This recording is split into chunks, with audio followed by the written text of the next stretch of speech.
London में बहुत सारे वैज्ञानिकों के बीच में एक भारतीय वैज्ञानिक इस चीज को सिद्ध करना चाहता था कि धातुओं में भी प्राण होते हैं।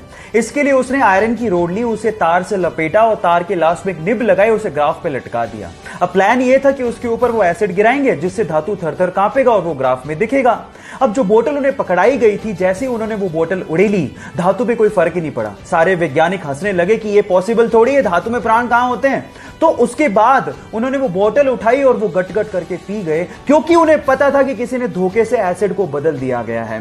बाद में पियोन ने माफी मांगी और उन्हें ओरिजिनल एसिड की बोतल दी गई और बाद में उन्होंने वो एसिड धातु पे गिराया और वो सारा प्रभाव ग्राफ पे दिखा और ये सिद्ध हो गया कि धातु में भी प्राण होता है। जी हां, मैं बात कर रहा हूं जगदीश चंद्र बसु की और ये बात है 1911 की। बात अजीब है लेकिन सच है। एक बार विवेकानंद बनारस में एक मंदिर से बाहर आ रहे थे, तो बाहर बैठे कुछ बंदरों ने विवेकानंद को चारों तरफ से घेर लिया, जिससे विवेकानंद थोड़े घबरा गए और भागना शुरू कर दिया। तो जब वो भाग रहे थे तो बंदर उनके पीछे और पड़ गए, वो और भागने लगे, बंदर और पीछे भागने लगे। ये सब दृश्य एक मोंक बाहर खड़ा हुआ देख रहा था। उन्होंने विवेकानंद को कहा, रुक जाओ और इन बंदरों का सामना करो।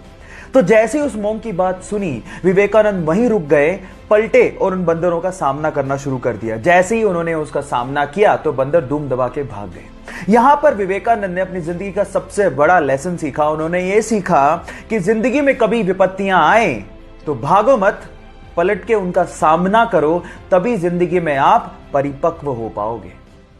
एक गांव में गोलियत नाम का एक विशालकाय राक्षस था। गांव वाले इतना डरते थे कि दिन में भी उसके नाम की दहशत थी। एक बार उस गांव में 17 साल का डेविड नाम का लड़का आया। उसने गांव वालों से पूछा कि तुम इस राक्षस को मार क्यों नहीं देते। तो गांव वालों ने जवाब दिया कि उसका शरीर देखा है, इतना विशालकाय राक्षस है, इसे मारना हमारे बस की बात नहीं है। तो डेविड ने जो जवाब दिया वह आप लोगों को सुनना चाहिए। डेविड ने कहा कि हकीकत यह नहीं है कि वो विशालकाय है इसलिए हम उसे मार नहीं सकते, जबकि हकीकत यह है कि जब हम उस पे निशाना लगाएंगे तो हमारा एक भी निशाना चूकेगा नहीं, क्योंकि उसका शरीर विशालकाय है। ये सब आपके नजरिए पे डिपेंड करता है। अगर प्रॉब्लम को लेके आपका नजरिया ये है कि ये काम मुझसे नहीं होगा तो आप जिंदगी में कुछ नहीं कर सकते। लेकिन अगर आपका नजरिया ये है कि ऐसा क्या काम है जो मैं नहीं कर सकता, तो आप जिंदगी में कभी पीछे मुड़ के देखोगे नहीं। क्या आप मुझे पेन बेच सकते हो? ये क्वेश्चन मोस्ट कॉमन क्वेश्चन है अगर आप किसी भी कंपनी में सेल्स जॉब के लिए जाते हो तो, क्योंकि अगर आप बेच सकते हो तो आप कुछ भी कर सकते हो। Sell me this pen. मैं आज आप लोगों को इस मोस्ट कॉमन क्वेश्चन का आंसर बताता हूं। ऐसे एक इंटरव्यू में एक बंदे से पूछा कि क्या आप मुझे पेन बेच सकते हो, तो उसने पेन लिया और उस बंदे को थोड़ी देर बाद कहा कि सर ये फॉर्म भर दीजिए, ये लकी ड्रॉ का फॉर्म है और अगर आप इसे भरेंगे तो आप 1 लाख रुपए की लॉटरी जीत सकते हैं। तो उसने कहा बिल्कुल भरूंगा, लेकिन मेरे पास पेन नहीं है। तो उसने कहा ये लीजिए सर पेन, 10 रुपए का है सर, भरिए, may be you can win 1 lakh रुपए लॉटरी। उसने तुरंत खरीद लिया। Now the moral of the story is, अगर आपको कोई चीज बेचनी है तो आपको उसके लिए जरूरत पैदा करनी पड़ेगी, और अगर आपने जरूरत पैदा कर दी तो वो चीज अपने आप बिक जाएगी। Got it? एक बंदा पुलिस स्टेशन में अपने बेल पेपर पे साइन करने के बाद भागते हुए एक ब्रोकरेज फर्म में पहुंचा, जहां पर आधे घंटे बाद उसका इंटरव्यू था। पुलिस उसे इसलिए पकड़ के लेकर गई थी क्योंकि वो पार्किंग टिकट्स के पैसे नहीं दे पाया था। अब क्योंकि आधे घंटे बाद ही उसका इंटरव्यू था तो वो कपड़े भी चेंज नहीं कर पाया। कपड़ों पे पेंट लगे हुए थे और बहुत ही गंदे थे। जब इंटरव्यूअर ने उसकी मार्कशीट देखी तो मार्क्स भी बहुत कम थे, लेकिन उसके बावजूद भी उसने इंटरव्यू क्रैक कर लिया। जानते क्यों? ये क्रिस गार्नर की घटना है और ये सच्ची है, ध्यान से सुनिएगा। उसके आंसर की वजह से उसका सिलेक्शन हुआ। उसने कहा कि सर मैं इस तरह का पर्सन हूं कि अगर मैं किसी चीज का आंसर नहीं जानता होऊंगा तो मैं आपसे कहूंगा कि मैं नहीं जानता हूं, लेकिन मैं ये जरूर जानता हूं कि उसका आंसर ढूंढना कैसे। गाइस, लाइफ में बहुत सारे ऐसी चीजें जो आप नहीं जानते, लेकिन अगर आप ये जानते हो कि उसका जवाब कैसे ढूंढना है तो आप जिंदगी में कभी पीछे नहीं रहोगे।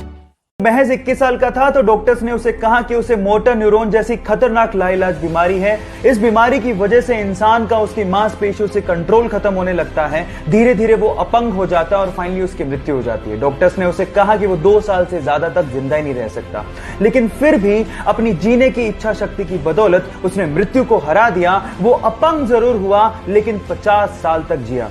इस बीमारी की वजह से उसके हाथ पैर कुछ भी काम नहीं करते थे, लेकिन उसका दिमाग अभी भी जिंदा था और अपने स्पीच सिंथेसाइजर के थ्रू उसने बहुत सारी बुक्स लिखी, जिसमें से एक बुक थी the brief history of time, और उसने रिकॉर्ड्स की झड़ी लगा दी। पूरी दुनिया में 1 करोड़ से ज्यादा प्रतियां बिकी। Yes, I am talking about Stephen Hawkings, जिनका कहना है कि लाइफ में बहुत सारी कठिनाइयां होंगी, लेकिन फिर भी आप कुछ ना कुछ कर सकते हो और सफल हो सकते हो। जब अब्राहम लिंकन अमेरिका के राष्ट्रपति बने तो उन्होंने अपने कैबिनेट में एक ऐसे व्यक्ति को रक्षा मंत्री बना लिया जो हमेशा उनकी निंदा किया करता था। अब लोगों ने सवाल पूछा कि ऐसे व्यक्ति को जो हमेशा आपकी आलोचना करता है, इतना बड़ा पद देने का क्या लाभ? तो अब्राहम लिंकन ने जो जवाब दिया वो आप लोगों को सुनना चाहिए। उन्होंने कहा कि यह व्यक्ति सक्षम है, उसमें प्रशासनिक क्षमताएं हैं और वो इस क्षेत्र का विशेषज्ञ है। मैं मानता हूं कि उसने मेरी बहुत जगह पे आलोचनाएं की हैं, लेकिन देश के विकास के लिए मुझे उसकी जरूरत है और मैं ऐसे व्यक्ति को खो नहीं सकता। गाइस, जो अपने हित से ज्यादा देश के हित को तवज्जो देता हो, लीडर वही है।